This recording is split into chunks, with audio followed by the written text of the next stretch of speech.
respecto ás autoestradas autonómicas que están en concesión, hoxe tomamos dos acordos, en realidade. O primeiro, manter as bonificacións existentes, que as converten nas autoestradas, pois prácticamente, se non a que máis, no grupo moi cabeceiro, as máis baratas de todo o país, de España, e, ao mesmo tempo, congelar as peaxes tamén destas autoestradas. Estou falando de autoestrada Coruña-Carballo, a G55, e autoestrada do Val Miñor, a G57.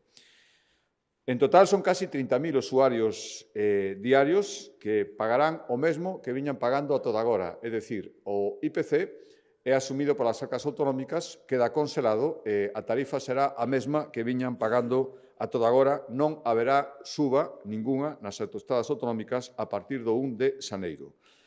Son 6,3 millóns de euros en total os que a Xunta de Galicia dedica, por unha parte, a manter as bonificacións e, por outra, a conxelación das peaxes, tal como están neste ano 2025. Insisto, o 1 de xaneiro de 2026, as autoestradas autonómicas non experimentarán ningunha subida.